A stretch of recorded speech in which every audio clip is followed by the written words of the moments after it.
Hey guys, and welcome to Portraits of Greatness, Ep.7, where we're going to discuss hero as poet, looking particularly at Dante and Shakespeare. Now, Dante and Shakespeare both come up in Carlyle's third lecture on hero worship and the heroic in history, and then Shakespeare also comes up again in Emerson's fifth, I believe, his fifth lecture on representative men, where he Yeah, talks there aren't about that many, so I think it's the fifth. poet as a representative man. Yeah. So, have you been, Rashid? All good? Your end since we last met? Yeah, yeah. As far as the year has been going, I think it's been a all right Yeah. week. The constant caveat to any I how you had doing? betters. I had better weeks, but it's Mm. not a particularly bad week in its total. So, I should probably start off. I really enjoy this one by Carlyle, the third lecture. I was listening back to it there during the week, and yeah, he touches upon some things which I really like and enjoy about the poet. The poet.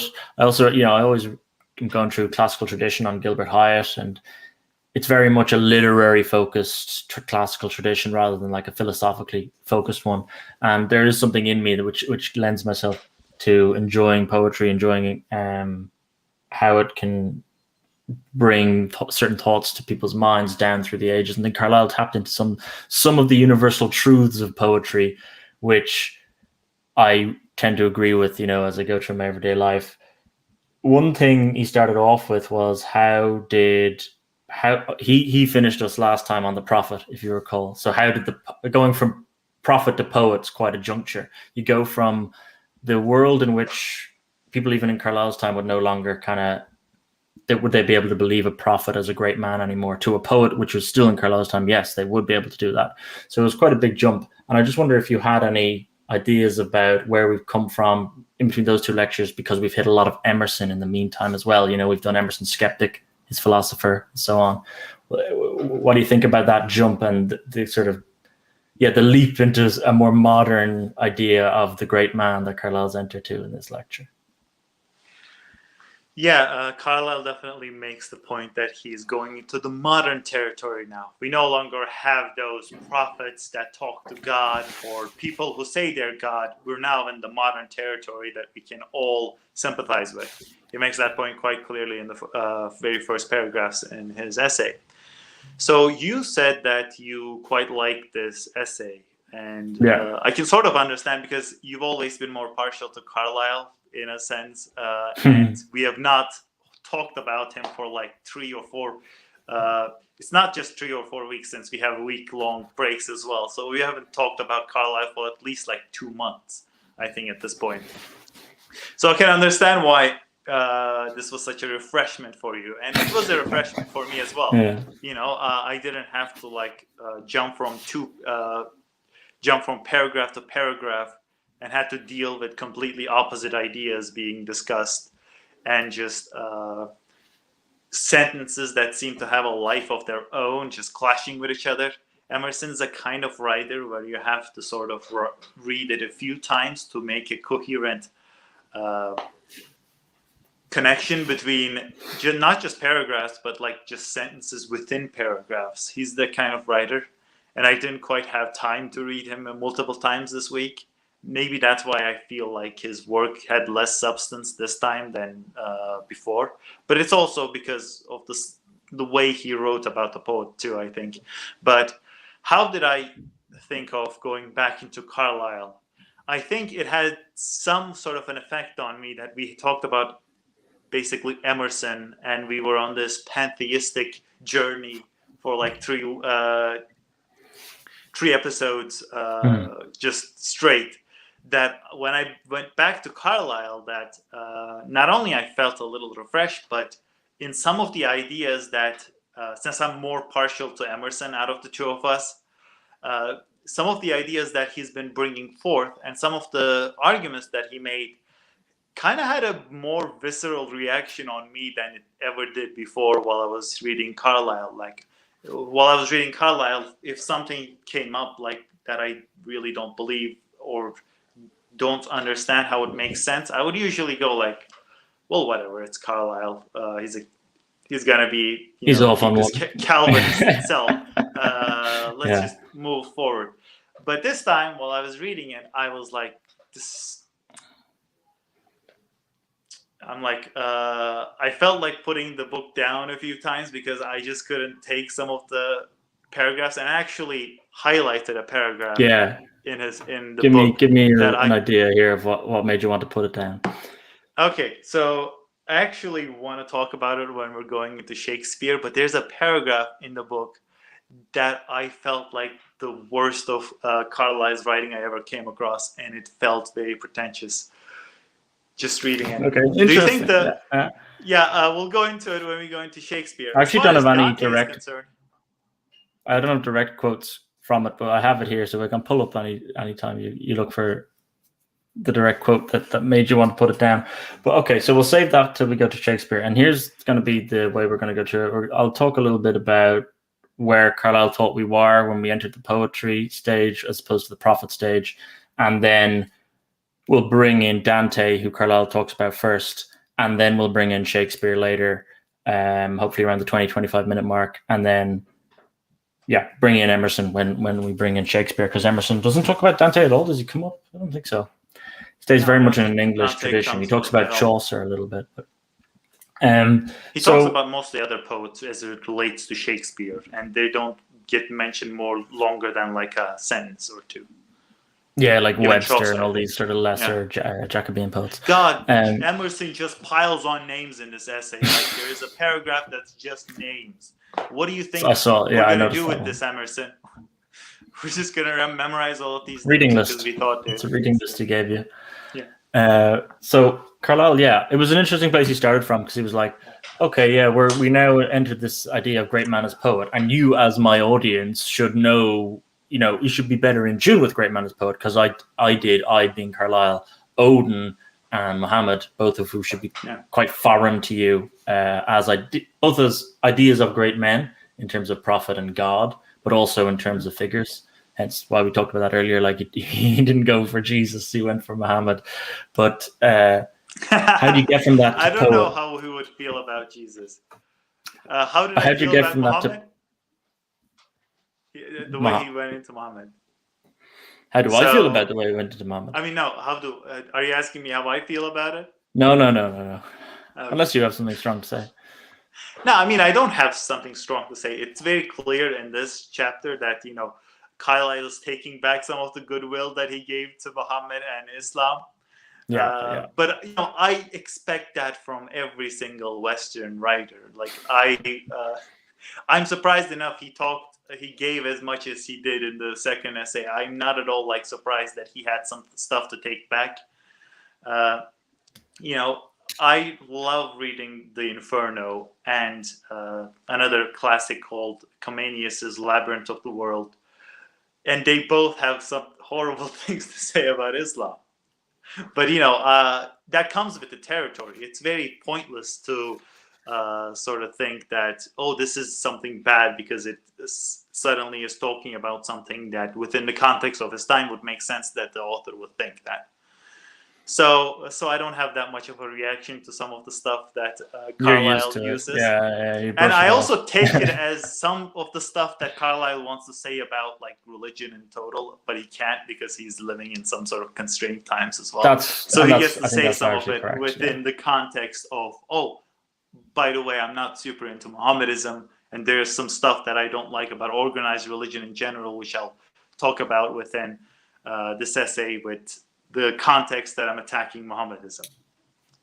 In that sense, I think I don't have much opinions on what he's exactly talking about, but I do have some ideas about what he's talking about as it relates to how Emerson talked about the mystic, which is he's sort of attacking the idea of the mystic when he's sort of attacking religious authorities like That's Muhammad. a good point, actually. So, so should we start? The one thing the prophet has, right, that still, even though he's attacking Muhammad, still tempers with him at the start of this essay is that idea of speaking to the divine or believing that you're speaking to the divine. And then he's trying to say, well, to what effect does a poet still have that? And he does distinguish in throughout the essay between like what he calls the true poet, who seems to still have that idea that he can create transcendence or go to the spiritual realm. I think that's why particularly he starts with Dante, because like what is the Inferno or the whole Paradiso, but that journey of like I as poet will take you to the realms, probably the closest way that I can that's similar to a prophet, if you know what I mean. Yeah, Because and he's he makes the bringing point that you he into these believes other worlds. actually Dante, like he believes the religious nature of the text just as much as he believes in the religious nature of the text within Islam or within Christianity or within all the pagan religions. He thinks there was truth in them just as there was truth in Dante's words. And I think that's why Carlyle was like, I'll get to that. I'll get to Shakespeare through Dante, because then I'll be able to appeal to that spiritual nature that's in the poet, that the poet can find truth. And then we goes, well, okay, then why isn't a poet just a prophet? And I think he comes on this idea of the prophet. There's a few different distinctions, but the poet, one thing he says is, yeah, he's always sincere and austere, which isn't necessarily true, but I think the poet as a great man is always sincere. He's always either writing an epic, or I know it's called a divine comedy, but like there's a lot of things which categorize it as epic. It's a sort of mischaracterization of Dante because of what he understood. But, I'm not going to do a tragedy, so it has to be a comedy sort of thing. But it is epic in style rather than something that's irreverent. And Carlyle goes, okay, so a poet needs to be austere. They need to be sincere, almost backward looking as well, rather than like forward looking. There's a great tradition to a poet because they pick certain meters, pick certain rhyming schemes that need to match them. And then he goes, okay, the austerity, the sincerity, that's still in a prophet more or less. Was Muhammad was you're still ticking those boxes. So then he goes, okay, well, it's this meter. It's this appeal to meter and music that distinguishes the poet from the prophet. And then which is a bit of a curveball, but he brings in Pythagoras as like this guy who thought that there was this great unity and harmony within nature, within these certain nodes and modes of music that we could tap into. And if we hit them, they had this hypnotic effect on people, that because they were getting tapped in with something divine. And he uses that. That's the channel through which the poet gets his message, because they do the meter and the rhyming conventions in a certain way that taps into something that's almost Pythagorean. And I thought that was an interesting way he sculpts us into Dante. He mentions that music that's inherent within poetry helps the poet penetrate deep within the innermost nature of man. And in that sense, he believes that what distinguishes poets is that they actually use those features to really go deep within your thoughts in a way that you can't even articulate well enough. And that's a point that's made by Emerson as well. I know we're going to talk about it in the second round, but I can just sort of introduce it. Emerson says that, the mystic...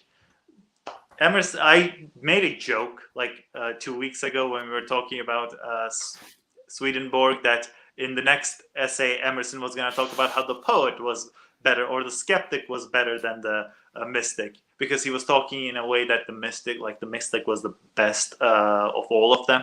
Oh yes, and in this essay, in this essay, we actually have him sort of throw the mystic down the sort of ladder, the hierarchy, and putting the poet above it in a sense, because he does say at some point that the mystic sort of kills that musical sense that's within poetry by simply stating what he has seen, by stating it in obvious language, rather than using music and lyricism in depicting what they wanted to come across from their writings.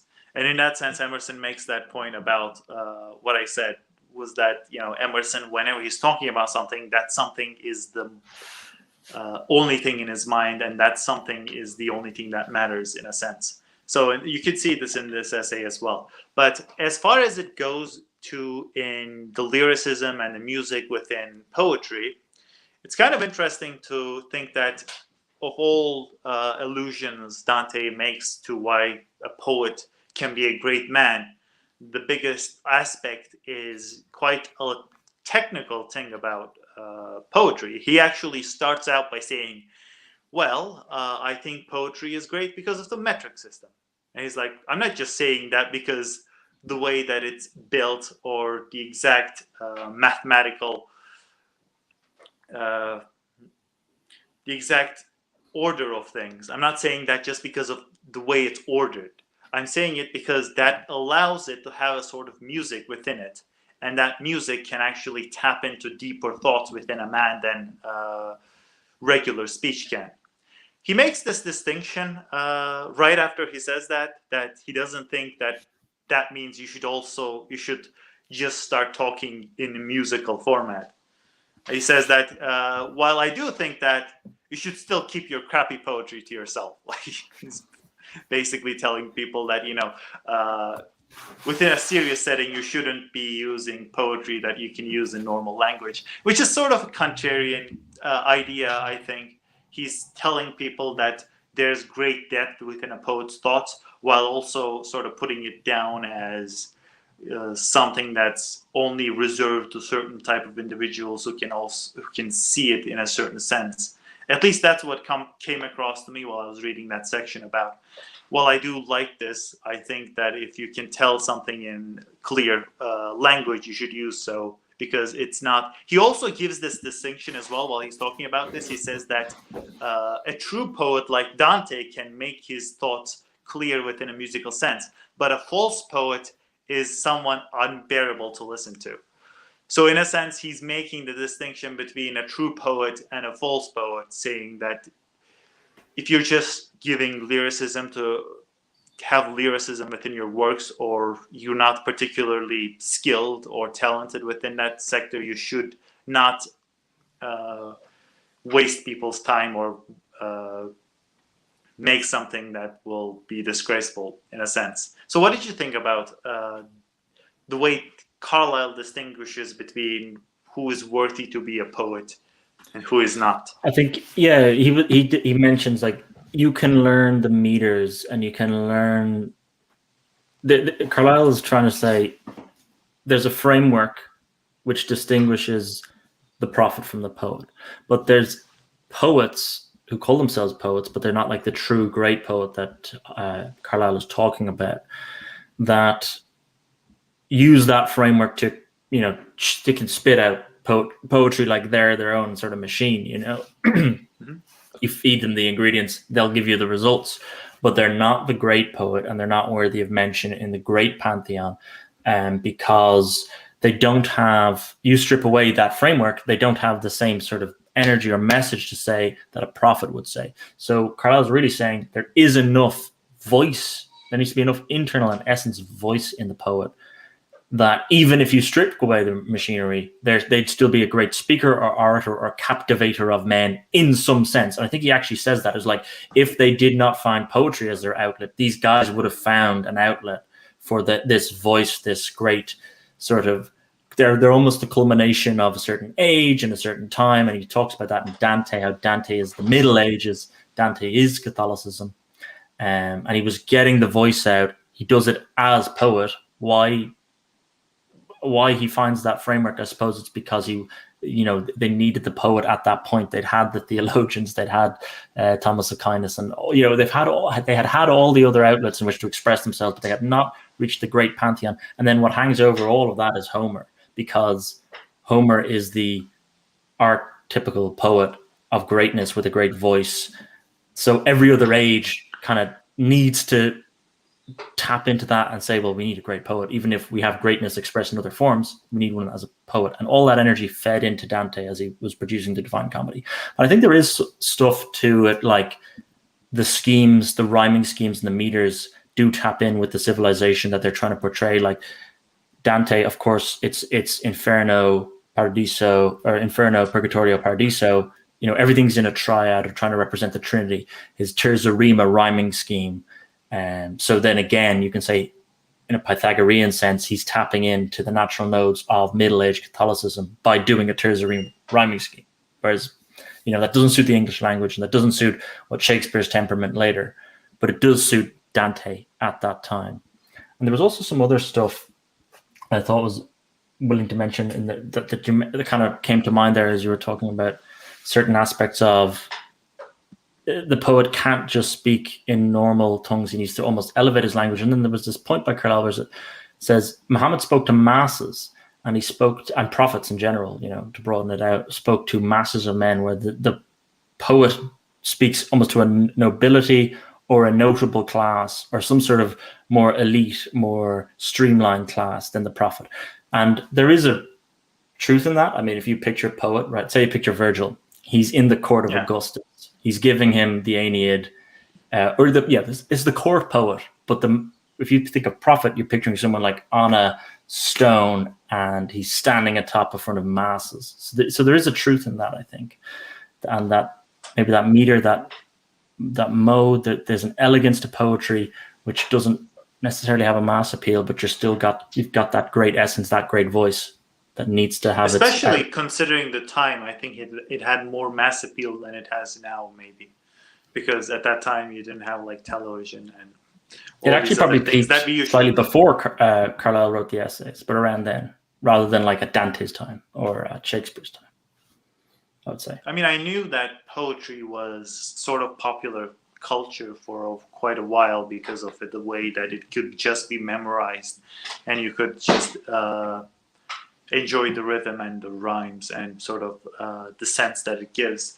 I knew that in the Prophet's time, just to sort of make that, since you mentioned Muhammad, in the Prophet's time, they actually were saying that, so is this Prophet, while he was trying to spread the religion, they were talking about Muhammad as is he just creating poetry? Is he a poet? And the Prophet always made it very clear that he was not a poet. He was not someone who was creating poetry. Muhammad also fights against the established order of the time. Hence, it is a mass uprising. Whereas the poet, I think, you do have rebellious poets later on. I mean, Carlyle touches on Burns in a later essay. And, he's kind of picked up by Scottish nationalists. Yeah. But I think overall, the poet of Dante and Shakespeare, you picture in a court. Perhaps that's something we can think about with Emerson, though, because Emerson admires Shakespeare more for his individualism, right? Dante, although he's bitter about the whole scheme of what happened in Florence and he's in exile, he's still writing wholly inside the accepted Roman Catholic tradition. Whereas, is Shakespeare writing wholly inside an Elizabethan court tradition? Probably not. And even Carlyle, when he talks about this great voice, this great essence that Shakespeare had to give, he talks about almost like it was a humanism, or what Carlyle would consider he was touching into a natural, sort of more universal voice of people. Hence why he's still so widely regarded. But did you thought Shakespeare, he admired his individuality more? So I don't know what you exactly mean when you say the individuality of Shakespeare. Because the individuality of some of his characters, that he was trying to create a more modern man, like less. He wasn't just creating, a panegyric or some sort of great oration for Elizabeth. He creates these characters who are these great thinkers, and so. And this appeals to Emerson, right? The Hamlet, the person who withdraws from the situation to think a bit. Again, Montaigne's skeptic coming in a little bit there. But I think that Emerson picks up on those characters from Shakespeare is what I noticed during the two essays. Whereas Carlyle talks much more about Shakespeare as the voice of England at the time. I think he even brings in Schlegel's commentary on the Henriade, that it's like creating an English epic, akin to what Homer did with the Trojan Wars. Whereas, Emerson looks at it far more like, look at these great humanistic characters that Shakespeare has managed to create. I don't know if you found that in Emerson's essay, or did you think Emerson was more inclined to want to be, he latched onto certain Shakespearean characters rather than this idea of what voice was Shakespeare giving to a nation or a civilization? So the Shakespeare question is kind of loaded because my understanding of the main points of the essay sort of go against what you just described. Emerson's essay, is it? Sorry. Yeah, Emerson's essay, definitely. As far as, I'll just quickly talk about what I got from Shakespeare within Carlyle. Yeah, go for it. And this is the part of Carlyle that I had some problem with. And now that we're talking about Shakespeare, let me quickly describe it. In Carlyle's work, it seems, just like you said, that Shakespeare is somehow this poet that is holding England on his shoulders, like that Greek god. I don't remember his name. Atlas. Yeah, Atlas. Like Atlas, he's holding the British literature on his hand, and he is this hulking giant that has conquered trials and all these other stuff, and he is the greatest poet ever. And if you were to ask England that if they wanted to keep the Indias or Shakespeare, they would have given India away and kept Shakespeare, because Shakespeare is the real king of England.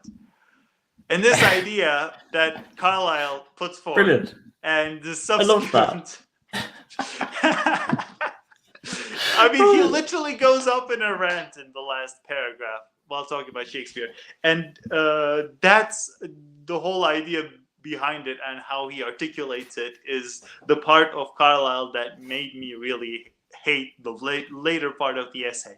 I thought that Dante stuff was interesting, to say the least. I didn't find it very insightful, as much insightful as I found the hero's prophet or the hero as divinity.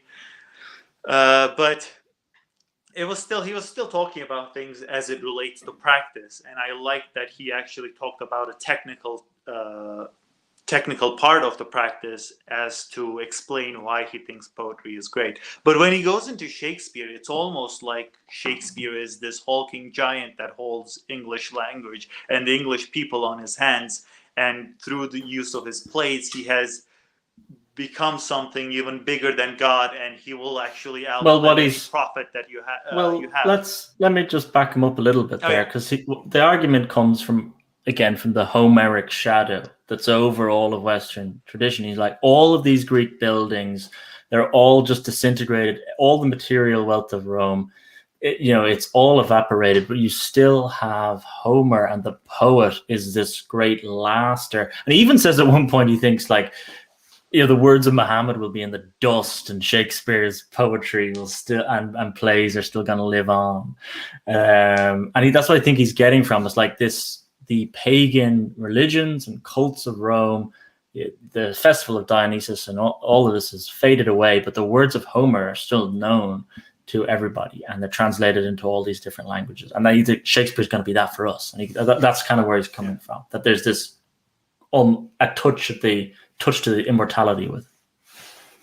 Yeah, but I have trouble. I understand that, and I think that if he had articulated simply as, Shakespeare is going to be our Homer, that it's going to live through us in order to show our culture, I would understand that. But the way, the thing I find sort of disagreeable is the way that Carlyle characterizes Shakespeare's genius. Because from the way you hear of Carlyle talk about Shakespeare, you would think that he was this godlike man that just had every essay sort of formulated within his head, and then he just sort of spread it out in his godlike manner. Whereas if you actually read a decent biography of Shakespeare, and also knew of the kind of struggles that he went through, and Carlyle does state that Emerson was a man who actually overcame many struggles. He doesn't specify Emerson or Shakespeare. Sorry. No, Carlyle says that Shakespeare overcame struggles. Yeah, because he mentions that Dante was a guy who was defined by his sorrows and defined by the difficulties within his life. But he says that Shakespeare is greater because he actually overcame those difficulties and could make people laugh. That could make people laugh as well as cry, and as well as he became the successful playwright. Whereas Dante's always moaning he can't get back to Florence, sort of thing. Yeah. Although he does mention at a point quite slyly that Shakespeare is like hilarious, but he at least has a sense of humor. He does specifically state that Shakespeare's comedies are not that funny, which is true, in my opinion. I think they appeal, like they're kind of handouts to getting, the mosh pit, right? The way a Shakespearean stage is sculpted, like the mosh pit is just this, like, basically the dregs let in to have a little bit of laugh. And he always throws in a scene or two of these, even in his tragedies. I think it's like bottom of the rung humor that existed around the muddy streets of London at the time, and maybe it hasn't translated as well. Yeah. I'll go into Emerson, in that Emerson's view of Shakespeare is actually a guy that's defined by the people that came before him and the people that lived with him. Emerson says that, and this is, I think, the greatest quote within the essay itself, but he says that Shakespeare knew that tradition supplies a better fable than any invention can. This is how Emerson categorizes Shakespeare's genius. He says that his genius didn't came from his innate creativeness and his way of creating original thinkers and characters, in the sense that you sort of made it out. But he says that. Oh, you're broken up a little bit there. Sorry, are you still there? Yeah, you broke up for about 5 seconds. So Emerson doesn't make out that the individuals, but he's going for, and then you broke up. Yeah. So Emerson's idea that what categorizes Shakespeare's genius is that his keen senses towards what the people of his time are interested in, because he specifically makes the point that Shakespeare was in the business of popular culture. He was trying to appeal to the people that lived and actually went to theaters. And he actually knew what kind of stories would catch the viewer's interest. He said that, historical plays always got people interested in them, so you should put some in the schedule, and you should also put these type of other romances in it, because people are also really interested in it. Well, yeah, okay. Yeah, so he does can I bite say back that, on that a little bit? Yeah, just a second. Yeah, okay, I get your thing. I want to make one more point about. Yeah, I don't want to stop you midstream. He says that in the popular mind and the way the popular culture is sort of leaning into his plays, he crafted the plays in order to appeal to them and in order to appeal to their senses as it relates to what they have seen before, not just what they like, but what they have seen converted into a play before. Shakespeare was the kind of guy who would take other people's ideas, and he mentions at some points that he stole a bunch of ideas, Shakespeare. Sometimes steal, sometimes like taking over from a predecessor, and he made use of them without making it seem like he stole them. He actually understood the things he was stealing, therefore he actually made it his. In that sense, in Emerson's idea, what characterizes Shakespeare as a genius was his keen senses towards compiling thoughts and ideas into these great masterpieces.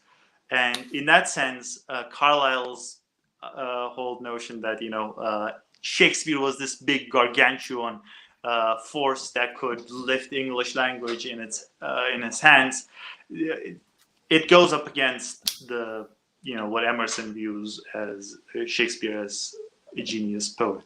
So what did you want to bite back on that? Yeah, so there's some bits in there. Let me try and hopefully I bite back at the right bit. So yeah, he always knew what the audience wanted. Okay, and you throw in some. First of all, okay, you throw in some love romances. I'll give you that. Like if you ever read the industrial novels of England, 19th century industrial novels, so Elizabeth Gaskell or even Disraeli or George Eliot or any of these, there's always a little romance going on. And then the backdrop for the whole thing is the political powder keg of England and the whole like industrial strikes and the class differences and all of that. But yeah, they always add in the little romance bit. But that's fine. I think you need to do that to achieve, right?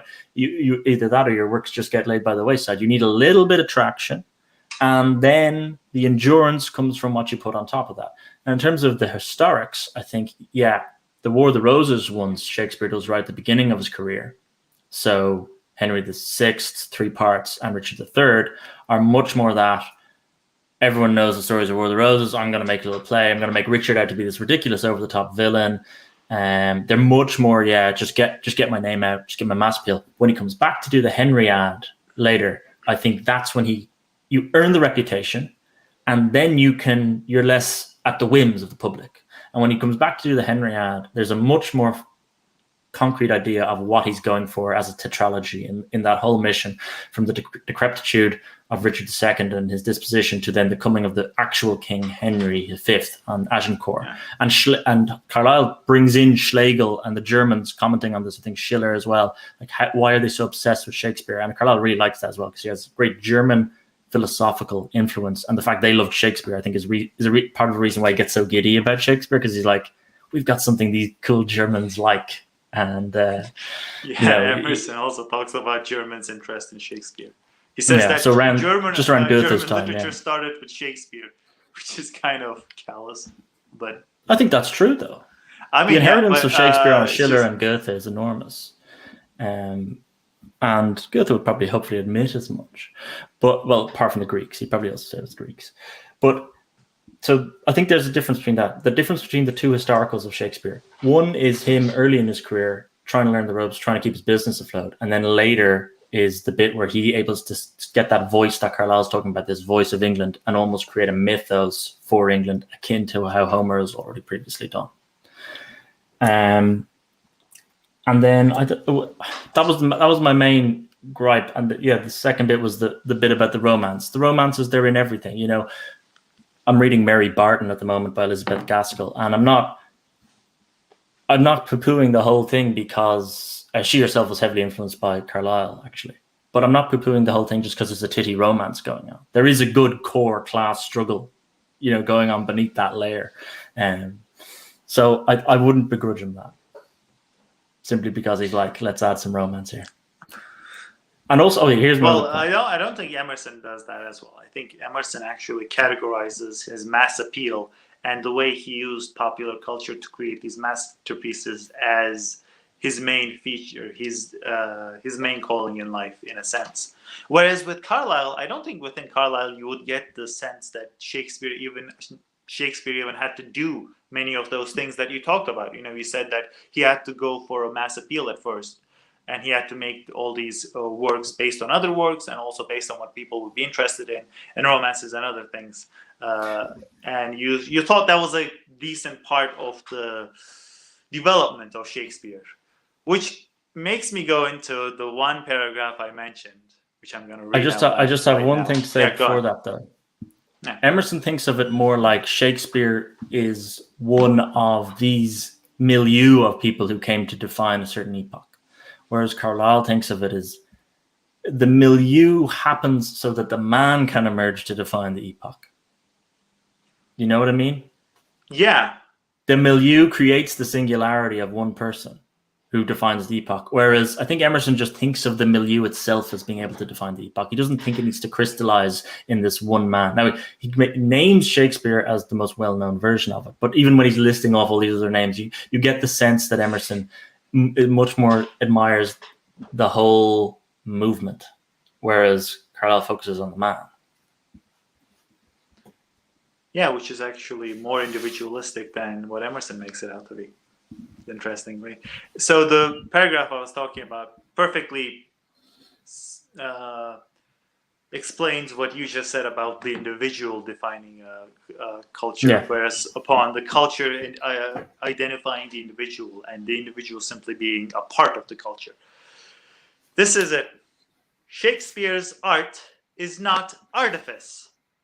As you know, art. The word art comes from the word artifice, which is an interesting fact that people usually don't think about when they think about art. But yeah, Shakespeare's art is not artifice.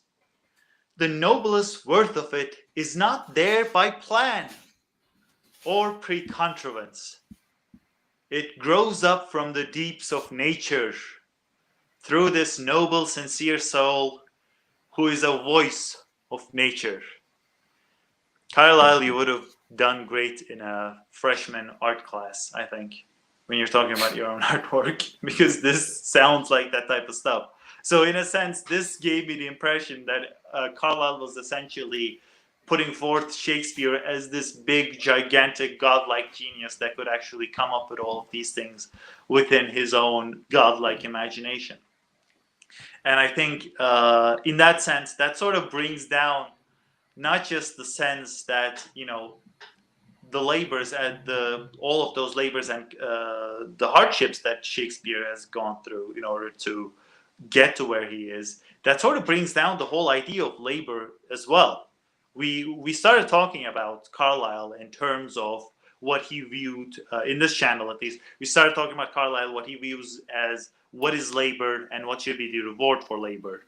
And in that sense, him just sort of not even considering the whole bringing up concept of Shakespeare and the way he simply skips over the struggles that he only offhandedly mentions, makes me think that Carlyle has put Shakespeare into this unreachable state that that sort of undervalues all of the struggles that he had to go through, and all of the struggles that he might inspire others to go through in sort of. So turning him into a god, giving him this apotheosis, undermines the human struggles. The idea that this was actually a man who had to overcome things, rather than he was so awe-inspiring, so powerful in everything he was going to do on his mission to become this great poet, that the obstacles just sort of fell away before him. Yeah, I mean, you'd rather see the struggle. How else can you interpret Shakespeare's art is not artifice? I mean, what exactly are you trying to say? But how would he be able to write? If everything fell into your lap like the way you're talking about, you wouldn't be able to write the characters themselves that he writes to overcome these great complex struggles. I think Emerson's idea is that Hamlet, Coriolanus, yeah.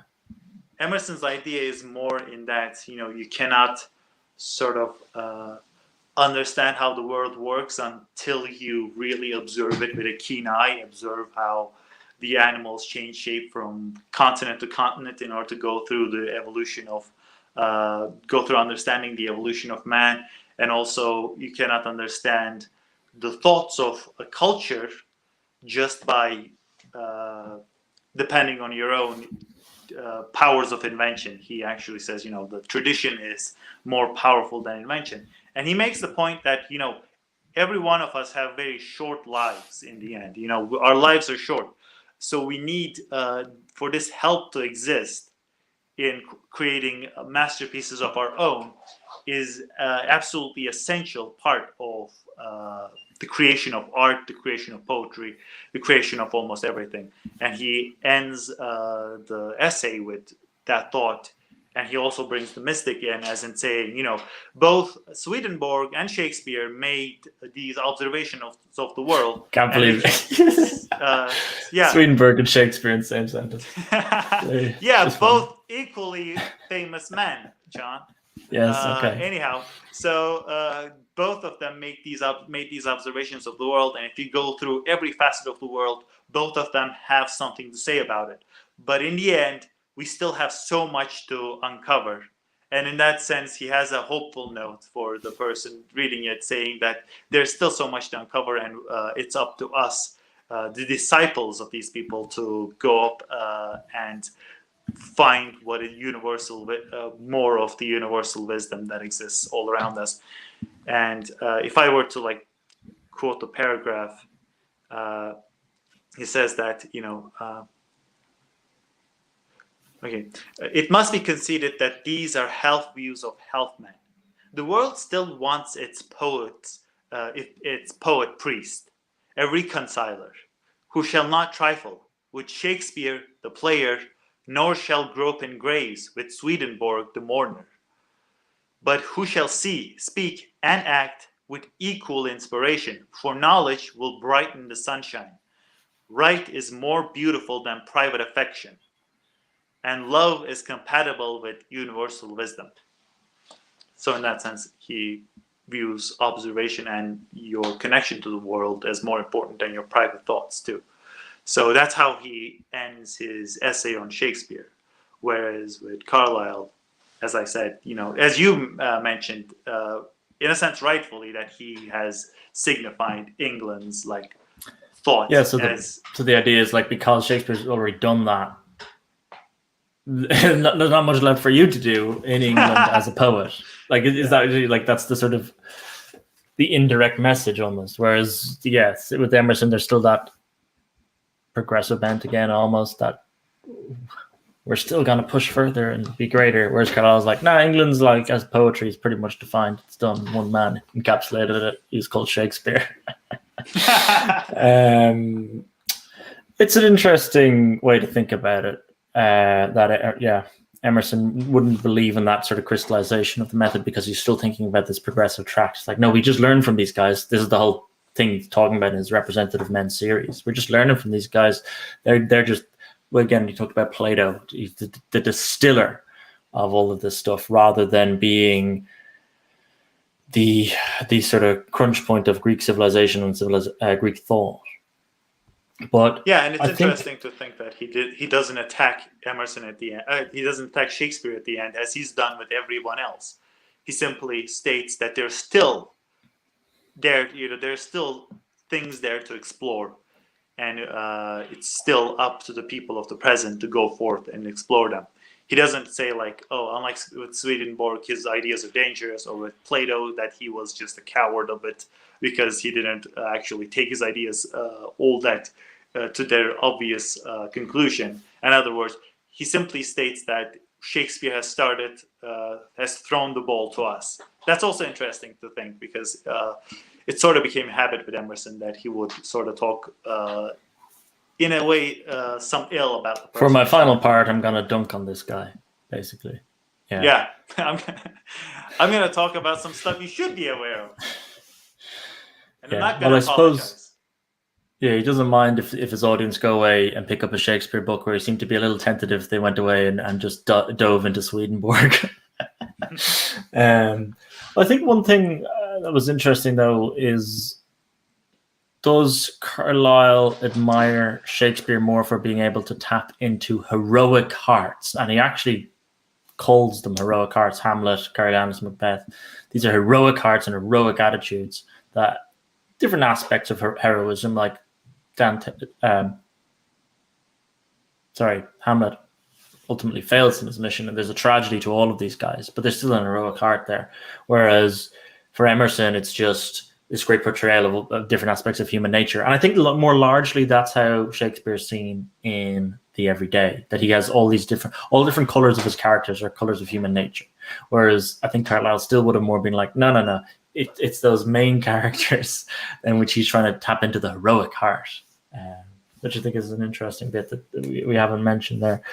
Heading up to 50 minutes, is there anything else you want to discuss, either in Shakespeare, Dante, poets in general? Your thoughts on poets as heroes? Well, my thoughts on poets as heroes, I mean, they can be. I don't think they should be on a pedestal less than obviously prophets. Did they both hate Byron? Is that correct? I believe so. I don't remember it from the essay, but I definitely remember from Emerson. I think Byron's noticeable by his absence, even by like a name. You'd think a name drop or something, he gets nothing. Oh, he gets a name drop on Emerson. In the poetry essay, does he? Yeah, although he sort of just glances over it. I know from Emerson's biography that Emerson actually, it's kind of like this. Emerson in his youth was really a big fan of Byron because he was writing all these romantic poetry, but then his views have changed and he actually was embarrassed that he liked Byron, so he ended up dunking on him any chance that he got. So in the sense, they were against romanticism. I think both of them sort of were against this overly romanticized manner of Byron. And I haven't read much Byron. That he took that, but then went so far as to make it a farce in their eyes, almost. Yeah. It's an interesting take.